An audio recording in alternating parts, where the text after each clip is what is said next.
Hello everyone, Shadowwolves VA here and welcome to a new show that I want to try out titled Why It Didn't Work. The show where I look at anime that showed promise in certain areas but then completely disappointed and dropped the bandwagon. In the show, I'll mostly focus on recently aired anime, and to start off, we'll discuss the anime Love and Lies. The series follows a young boy and his feelings for a girl who is his longtime crush, despite another girl who was already assigned by the government to become his future wife. What started out as a potential guilty pleasure smut with teenage angst quickly dissolved into boring soap opera trash where nothing happens and the characters are just boring tropes. It was often compared at times to last winter season's underrated show, Scum's Wish, as both do share some similarities such as the concept of unrequited love, teen angst, and lots of uncensored smooching. In this show, I'll talk about various aspects of the anime and talk about why it didn't work and why the show ended up the way it was instead of what it could have been. I'll be talking about characters, what wills the characters to do what they do, and how it portrays its own themes. In the video, I'll also be comparing these points to Scum's Wish for two reasons. Number one, because it is a fantastic show, and number two, it is a perfect example on how to do this type of anime well. So, without further delay, here is Why It Didn't Work, Love and Lies.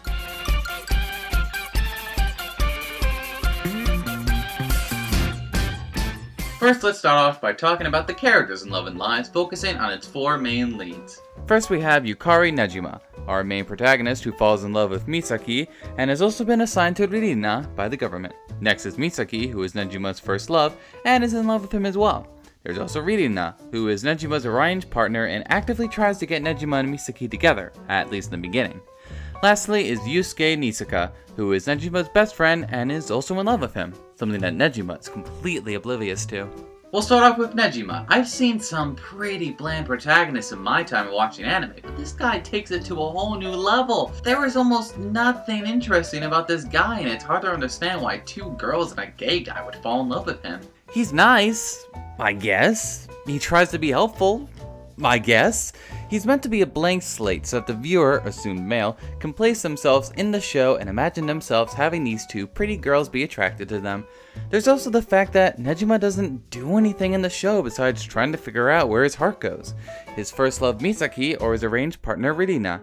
He's so indecisive and his journey is not interesting to follow at all. The main protagonist in Scum's Wish, on the other hand, Hanabi, has complexity to her and why she does what she does in the anime. Because of events concerning her mother, Hanabi doesn't have any self-love and needs someone to comfort her in order to feel happiness. She's also the victim of unrequited love, which causes her to sometimes selfishly run to various characters like Mugi and Echan for comfort, also that she can feel something again. Nejima, on the other hand, has no complexity and is just as bland as it comes.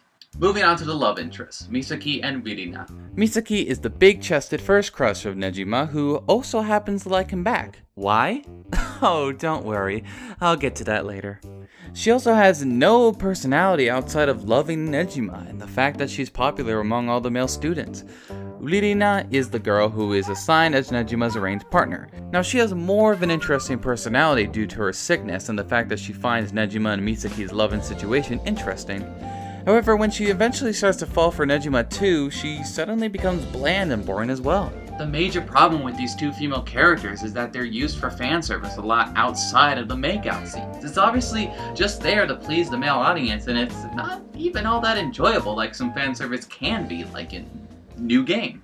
Scum's Wish, on the other hand, has interesting female characters with no intended fan service, mostly because the original manga was written by a woman, so the female characters are written much stronger than the male characters, which is actually kind of refreshing. The female characters in Love and Lies, on the other hand, are such a bore. Lastly, we have my gay son, Nisaka. While I love him a lot and he has arguably the best scenes in the show, he is probably the most pointless character in the anime. In a world where the government controls who gets married to who in order to control the population problem, it must be hard for gay men and women. And it would be interesting to see how Nisaka deals with being in love with his best friend, but will eventually have to be assigned a woman to marry. Unfortunately, the anime takes no opportunity to do this. In fact, it takes no opportunity to further Nisaka's character at all. By the end, Nisaka is still just Nejima's best friend, and Nejima is still unaware of Nisaka's attraction to him. His scenes are all the same, despite being the best scenes, and he's just a waste of a character. Now Scum's Wish has an excellent gay character in the form of Echan, who is in love with her best friend Hanabi. In the show, very quickly in fact, Echan confesses her feelings to her and they eventually have sex together.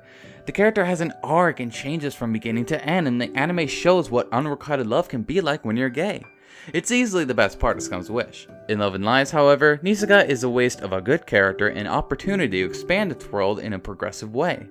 It does so little with its queer themes and is really disappointing because of it. But despite all this, he's still my gay son, and I love him. The next point we'll talk about is the action of the plot that causes the characters to do what they do. I'll begin by discussing how the marriage laws work in the world of Love and Lies. In the near future, children who have turned 16 years old are assigned by the government to a partner based on compatibility calculation in order to increase the country's birth rate. Those who do not follow the government rules of going with their assigned partner suffer severe penalties. Now, the major problem with this concept is that instead of going crazy with this idea and doing whatever they want, they spend a lot of the runtime telling us how this system is a bad idea and could never work in our society. And that would be all well and good, except... duh! Of course, the system would never be formed and created. So just like in the Purge series, it's a movie against a system that we know is bullshit to begin with. Because of this, any realism or seriousness that the anime is trying to come across with unrequited love doesn't work at all, because none of it feels real and it all feels fabricated. Part of it might be because of the reasons that characters do things. Because of the fact that you can get out of the arranged marriage with just a penalty being having to pay a fine and a stain on your record. You can then marry whoever you want. So already the consequences for going against this system aren't really that bad when your true love is more important, which this anime keeps implying. And when the characters learn of this penalty and what will happen if they don't go along with the system, which again, we've seen that it's not really that big of a deal in long run, they do certain actions that they wouldn't otherwise. This mainly pertaining to Nejima and Rinina. Like when learning that the penalty may put a stain on Rinina's future career ambitions, he decides to kiss her suddenly when they are alone in a room when he thinks that they are being watched to see if they can comply.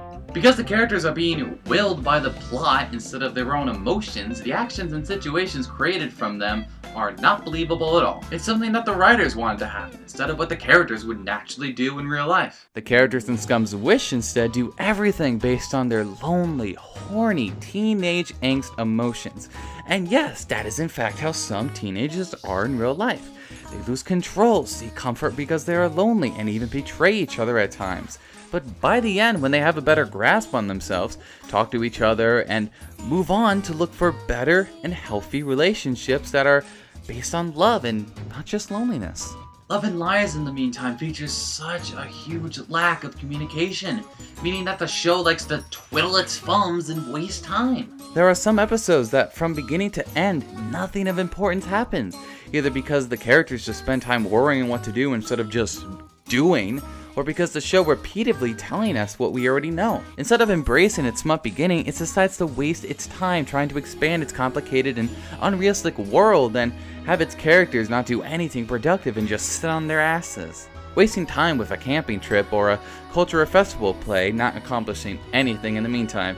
And don't worry, I'll get back to that play later. And finally, the last thing we'll talk about is Love and Lies themes and how it portrays them. The most obvious theme is that of love with a barrier when you're young. In Love and Lies being that Nejima and Misaki love each other, but this world has assigned Nejima to a different girl named Rinina and his conflicting feelings because of this. So, in the end, this would be a case of first love versus love that grows over time. And that's honestly the main problem with this anime. It has this great setup to talk about these two kinds of love. The love that you share with someone for the first time based on first-hand attraction and teenage love against the love that grows over time through time spent together and opening up to each other. Nejima's love towards Misaki is that of first love, while Nejima's love towards Rinina is that which grows over time. But the anime tries to convey us that the love between Nejima and Misaki is so important when it is clearly not. It's just that of first teenage love, and mostly because of one reason, this being of why Misaki falls for Nejima. See, when they were young, Misaki in class realized that she forgot her eraser. Nejima then gave her half of his eraser to use. And that's it. Yep, all because he shared an eraser. There is no basis for this attraction, because Misaki never spends time to get to know Nejima, she is just attracted to him. The same goes for Nejima as well. And yes, that's how first love can work sometimes, but the show is trying to convince us that this love is all important and worth sacrificing so much for, and honestly, it's clearly not. With Ririna, on the other hand, the two of them get to know each other. They spend time together, learn their likes and dislikes, and actually talk to each other. Nejima and Ririna start to fall for each other in a more realistic way. This would be great if that's what the anime is trying to tell us in the end, but it isn't, because it would go against everything that the anime has done from the beginning. And that's to tell us that this system is total bullshit.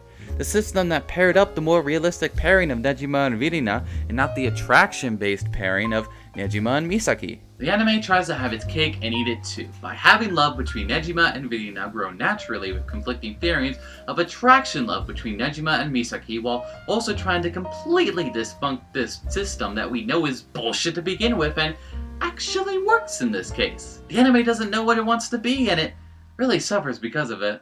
And nowhere is that more apparent than the anime's use of the Shakespeare play Romeo and Juliet in order to convey its theme of love fighting against societal rules. The anime's depiction of Romeo and Juliet is a depiction that lots of adaptations do as well, portraying it as a story revolving around the two leads' doomed romance, or that the cruelty of society forces them to partake in an act of defiant suicide that's more beautiful because it's driven by love, making it equivalent to Nejima and Misaki's predicament of being separated by this government system.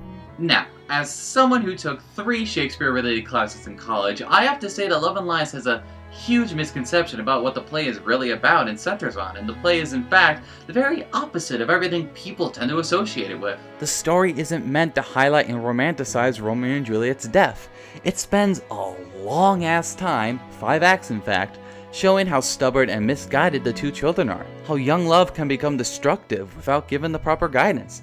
Teenagers rebel, and when the two sides say that they can't be together, that just makes them want to be together even more. In the end, they don't die in each other's arms while embracing and being true to their love. They die painful and tragic deaths because they don't have an understanding of their own emotions and how to deal with it. And yes, in the end, the two families do end their fighting as a result of the deaths, but it's not out of respect for the two children's love, but because the governing prince's realization about how high the tensions have needlessly and recklessly risen, taking the lives of not only Romeo and Juliet, but also of Mercutio and Talbot. In the end, Love and Lies portrays Romeo and Juliet in a completely wrong way, and because it uses the play to emulate its themes, it doesn't work in the long run, and the anime fails to understand what is so appealing with romantic stories and why I love them so much. Because it takes so much time trying to set up a world with convoluted and unnecessary rules, the show thinks that the appeal comes from reveling in its protagonist's indecisiveness and angst, instead of building complex and interesting relationships and seeing them grow while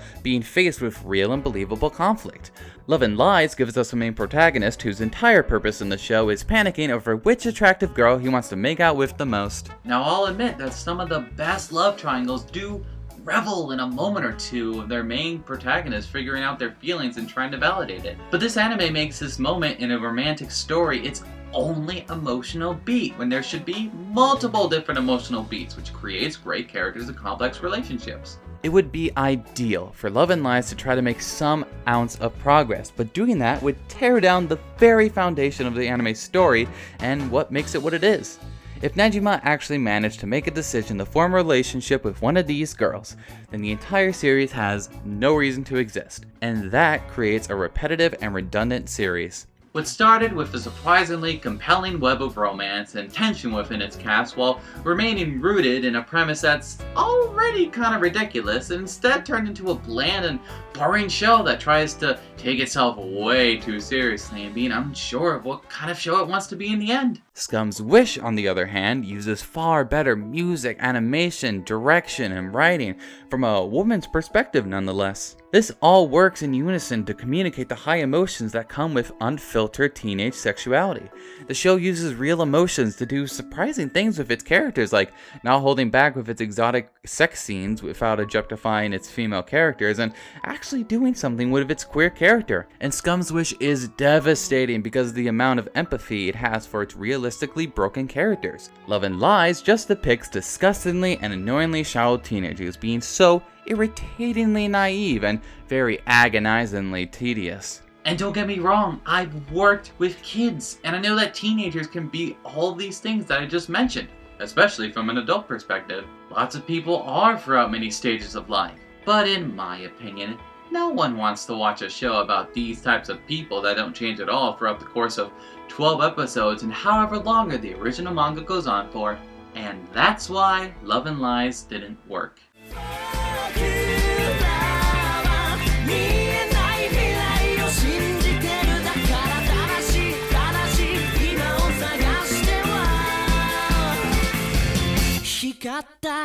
Whew, that was a lot. I didn't expect to get so worked up in the first episode. I hope whatever anime I look at next doesn't get me riled up like this one did. Oh god.